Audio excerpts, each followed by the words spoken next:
Hello everybody and welcome back. This is Aaron, and this video is going to be talking about the new Tyranid Vanguard Rising Leviathan #1. It's excuse me, it's the Dataslate stuff that came out today on the 25th of January, and it's on the Black Library Digital stuff, but it is kind of like a supplement, only not.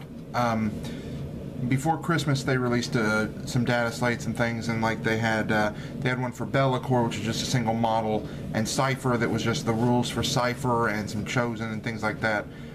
There was a Tau one that you could ally with, and things like that. This one is actually 5 different formations just for Tyranids. It's $14.99 or $14.95, one or the other, and that seems like a lot. When you figure this thing has more rules in it than some of the supplements that cost, what, $35 or however much they cost. But anyway, let's go over this here real quick. Now, it has some fluff, which to be honest I haven't read yet.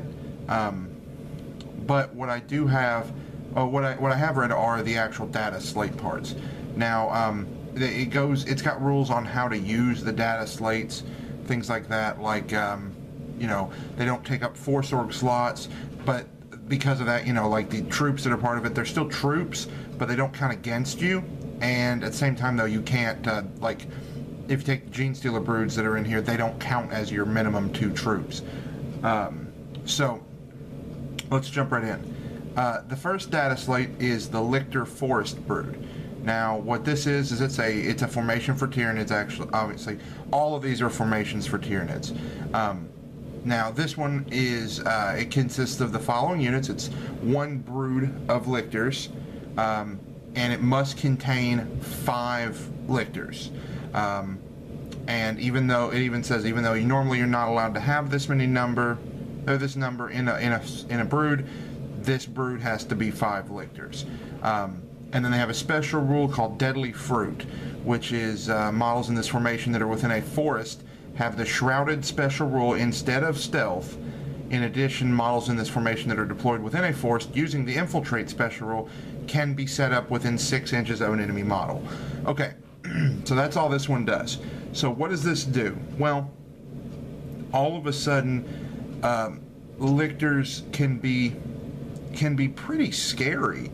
You know, because they can be right up in your face, be in a forest with Shrouded, so you're looking at a 3-up cover save right there, which isn't bad, but more importantly, you can set up within 6 inches of an enemy. So, because of that, if you're running Lictors, these Lictors, and Mawlocks, they can really be effective homing beacons, because 5 of them is going to be at least relatively hard to take down with a 3-up cover. And the good thing is it doesn't cost any. These formations don't cost any points on their own. You just have to pay for the units. So, okay. So that's the first one. That's the Lictor Forest brood. The second one is the Manufactorum Genestealers. Now, it's very similar. Now, there's one thing with this one I don't care for. It requires you to take... it's a Manufactorum Genestealer formation consists of the following units. 5 Genestealer broods. Manufactorum Genestealer broods may not include additional Genestealers. So, by reading that, that means that that the broods are 5-man, and you have 5 of them. And what special rules they get is Hit and Run and Unsuspected. Unsuspected is models from this formation that are deployed within a building or ruins using the Infiltrate special rule can be set up within 6 inches of the enemy model. So just like the Lictor brood, this one can set up real close to the enemies, but it's ruins and buildings instead of a forest. Now, the one thing it doesn't say, it says you can't include additional Genestealers. It doesn't say anything about upgrades. So I'm inclined to believe you can take a Broodlord. Because Broodlords are just additional now. So it just says they can't include additional Genestealers. That's the exact wording. So you could get this brood. You're looking at 25 Genestealers. So they're what? 70 points for 5. So you're looking at 350 points for the formation. And that's 5 groups that can set up within buildings or ruins, infiltrate into buildings or ruins within 6 inches of an enemy model. So that's, and if you're able to, you know, you'll be getting a 5 up or a 4 up depending on if you can get, you know, in the ruins behind something. So 4 up cover save with them isn't bad. Now, granted, 1 brood, couple shots is going to kill them, but you got some. If your opponent goes first, you got some first turn assaults. That might help Genestealers a little bit. Now, I like the other Genestealer formation in this a lot better than the Manufactorum one, but I think it'll be good. At least, well, if you're going to run Genestealers. Okay. The third one here is Deathleaper's Assault Brood. Now, this one requires you to have Deathleaper and 5 Lictor Broods. The Lictor Broods in this formation are individual units, and each can only consist of a single model. So basically you're looking at Deathleaper and 5 individual Lictors. They can't be in one group. The formation special rules, they get preferred enemy character and independent character, and they have paranoia and ill discipline, which means any enemy model, or any enemy unit, sorry, within 12 inches of 1 or more models from this formation suffer a -1 penalty to their leadership. This one's okay. The biggest thing is Deathleaper still gets his -D3 to 1 character on their leadership. So you're talking, if they're in a unit, then that guy's got a negative, possibly a -4. So I'm thinking that this one, in conjunction with the Manufactorum Genestealers, with a couple Broodlords, you got a lot of people. You can pin the crap out of an enemy, which is not bad. So this one's the one I'm not exactly sold on, but they still have Infiltrate, but they don't get any bonuses to it like the other ones. Okay, so that is Deathleaper's Assassin Brood. Okay, the fourth one is Broodlord's Hunting Pack. Now, this one requires you to have 3 Genestealer Broods. 1 Genestealer Brood must include a Broodlord, and only 1 Broodlord can be taken in the formation. So you're looking at minimum 1 or 270 for the 3 Genestealer Broods and the Broodlord. But this one doesn't say you can't buy additional Genestealers, so you could have up to 60 Genestealers and 1 Broodlord. These guys have Hidden Beneath the City. Units from this formation that arrive from reserve can be set up in an unoccupied building. That's okay. I don't really see a lot of buildings around here. We see a lot of ruins, but not a whole lot of buildings. So that part's not that important. But alternatively, they can be set up in ruins terrain as long as they're set up up to more than 6 inches away from enemy models. So this one just says that units that arrive in this formation that arrive from reserve can be set up in an unoccupied building, but then it says alternatively they can be set up in ruins terrain. So, but that's 2 different sentences. So does that mean that if they arrive from reserve, they can be set up in a ruin as long as it's within 6 inches away or more than 6 inches away from an enemy? Or it kind of reads like that second part is individual, like is separate from the first part. So does that mean that if you're deploying them via Infiltrate, they can be put in a ruin? The wording is really weird. Like I said, it's 2 different sentences, so who knows? That one I'll have to look a little more into. But anyway, and they also have Hunting Pack. Select an enemy model when the Broodlord from this formation is deployed. All models in this formation have preferred enemy against models from the nominated enemy unit. That can be pretty handy. So that one's not bad, especially if the whole deploying to ruins, as long as they're within or more than 6 inches away from enemy models, that could be good if you can infiltrate them like that, which it kind of reads like you can. So, okay, maybe they'll FAQ it. I don't know how they handle FAQs with the digital. Will they just update it? I don't know. Okay. The 5th and final formation in this data slate is the Gargoyle Biobombs. Now, I'm not going to lie, this one I haven't read. I kind of passed right over it. Okay, so the Biobomb formation consists of 3 Spore Mine clusters and 3 Gargoyle broods. There's no formation restrictions, which means the Gargoyles and the Spore Mine clusters can have as many people as they want. So you can have, what, I think the maximum 6 on Spore Mines, so you can have 18 Spore Mines in 3 groups, and 3 groups of 30 Gargoyles if you wanted. And that one's... This one might be good just because if you want Gargoyles, but you also want the new Flyers. Because this one, you won't have to take up your Force Orc slots with those 3 Gargoyle broods. That right by itself is pretty nice. Because if you're going for a bunch of bodies, Gargoyles are only 6 points apiece. So, okay. And their special rule for the formation is Wings of Death. If a Spore Mine cluster from this formation starts a move, including a run or charge, within 6 inches of any within a gargoyle 6 inches, sorry, of a gargoyle unit from this formation, then the Spore Mine cluster can move 6 inches in its movement phase and does not half its distance rolled if it's in ruins or if it runs or charges. So basically, the only thing this formation does is let you, if you have your Spore Mines close to your gargoyles, then they act like normal guys, which isn't bad. That one's kind of a non-formation. I mean, it doesn't do much, but like I said, the fact that you can, if you're going to take Genestealers anyway or Gargoyles anyway, the problem is they were fighting with your Flyers now for your fast attack slots. So I think I like that formation. Its other special rules are okay. It's not going to come. It'd be handy, I guess, but I could see me taking this one because I do like Gargoyles, at least at the moment. So I think I could see taking this just for the Gargoyle broods, and then 3 minimum squads of Spore Mines, which is what, 15 points apiece. So basically, you're paying 45 points to be able to take 3 broods of Gargoyles that don't count against your fast attack slot.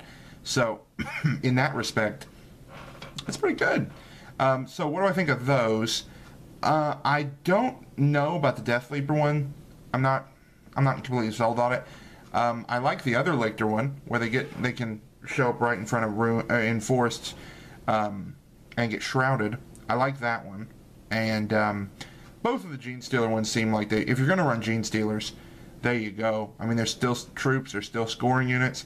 They don't eat up your slots, which can be good and bad. You're spending a lot on troops for them, and they're not filling up your minimum.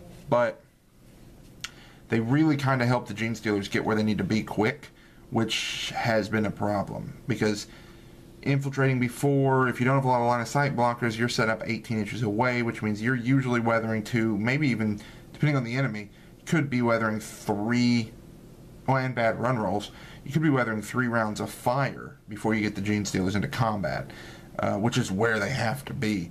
So, all in all, I think the formations are really good, except, like I said, the Death Leap one I'm kind of not sold on. If you're going to run Genestealers and Lictors, these formations are going to help you. Okay, so what else is in this? Like I said, I haven't read all the fluff, but it's got, of course, like the other ones, it's got the stats for Death Leaper, Genestealer broods, Lictor broods, Gargoyles, and Spore Mine clusters. It's got those rules in this, and then it has Echoes of War missions. These missions, there's 2 of them, I believe, which I haven't gotten a chance to read over here, but let's take a look at them. Screaming Forest is the first one. So these are kind of, if you ever played the battle missions from, I think it was 4th edition they were released, there was a battle mission book. It had missions that were like Tau versus Orcs, and it would tell you what armies to play. But that was just kind of in the narrative aspect. You could still play the mission with any race, but it was, the story part of that mission was written for those races. Anyway, the Screaming Forest. The armies you choose the armies just like normal. One player must choose a primary detachment from Codex Tyranids, and should either include a Lictor Force Brood and or Death Labor's Assassin Brood. The other player must choose a primary detachment from Codex Space Marines and can take an allied detachment from Codex Imperial Guard. Now, obviously, if you like the mission, you don't have to use Space Marines. The way I look at this one, I think you'd be fine either way. Okay, so I'm not going to try and show you the deployment map on here, but the deployment map here, short table edges. The Space Marine has their table edge on one side, then there's the center line, and then the Tyranids are on the opposite side, but the Tyranid table edges are labeled as both the long ones and the opposite short one. Space Marines have a square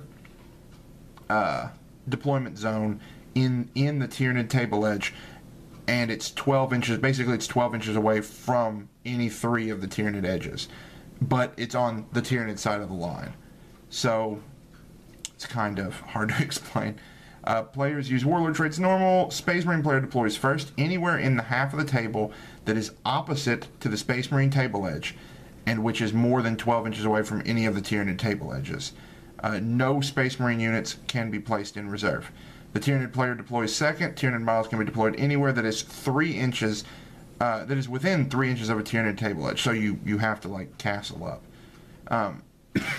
So basically, it's the Space Marines attacking people that I believe are trying to escape. The Space Marine player, and like I said, you could easily not be Space Marines. You could just be another non-Tyranid race. So that player goes first unless the Tyranid player can seize. Seizing works just like normal. Game length. The mission continues until there are no units from the Space Marine player's army left on the battlefield. At the end of the game, the player who has scored the most victory points win the battle. If there's the same number, obviously it's a draw. At the end of the game, the Space Marine player receives 1 victory point for each unit that it has been evacuated. See below.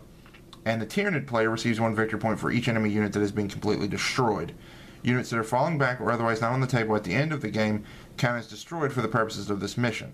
Remember that independent characters dedicated transports are individual units and award victory points if they are destroyed. So nothing normal, or nothing abnormal there. Special rules uses night fighting and reserves. Okay, so what evacuation is. Space Marine players have to... Any unit that's from the Space Marine player's army that starts its movement within 3 inches of the Space Marine's table edge can be evacuated. Remove the unit from play, and it cannot return. Units that are falling back cannot be evacuated, and if they exit the table, they are considered to be destroyed. So, basically, you have to get off. So if you're playing a Space Marine biker army, this is a win. I think this is going to be too easy for like White Scars. Okay. Lines of retreat. Any Tyranid unit that falls back must do so towards the nearest Tyranid unit or Tyranid player table edge. Okay. All forest terrain is considered to represent jungles in this mission. At the start of each of their turns, players must roll 3d6 on the following table, and yeah, the player making the roll is allowed to pick what units are affected by the roll if there is a choice. Events can affect units that are not in jungle terrain, Events can affect units that are not in jungle terrain unless the event specifically states otherwise. Okay, so let's see what this is. 3d6 effects. On a 3, 1 enemy unit that is partially in jungle terrain suffers d6 strength for AP 5 hits. Okay. Number 4, units cannot run this turn, period. And they subtract 1 from their charge distance. Okay. 5 is 1 friendly unit that is within, fully within jungle terrain goes to ground. The player may not select a unit which cannot go to ground. So, yeah, you know, fearless units can't go to ground. 6, 1 enemy unit must subtract 1 from its strength characteristic for the turn. Okay. 7, the ranges for all psychic powers and ranged weapons is halved for this turn. Okay. 8 to 13, nothing happens. So like normal stuff where there's, you know, the mid-roll, nothing happens. 14, a friendly unit can treat jungle terrain as open ground this turn. 15, 1 enemy unit immediately takes D6 strength 1 hits with no armor save allowed. In addition, the selected unit may not fire Overwatch this turn if it's charged. Okay. 16, 1 enemy unit within 3 inches of a jungle piece of terrain takes a single strength 6 AP3 hit with the instant death roll. That one's apparently called Massive Carnivorous Plant. Okay.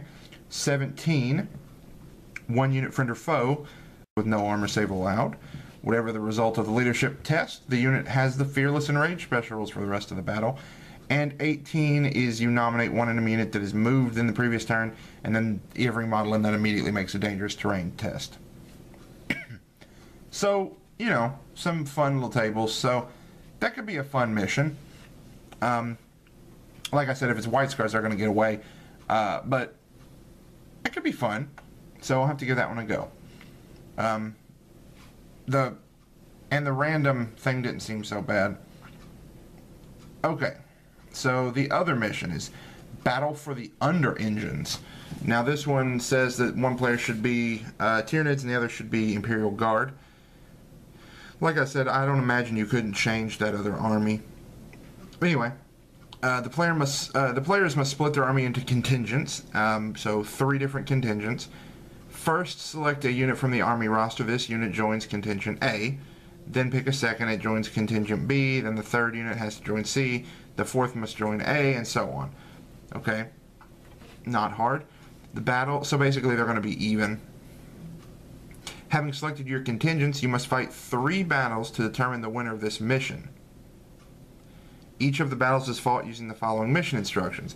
Before either player is set up, they must first note down which of their 3 contingents they will use. Each contingent may only be used once, but they fight in any order.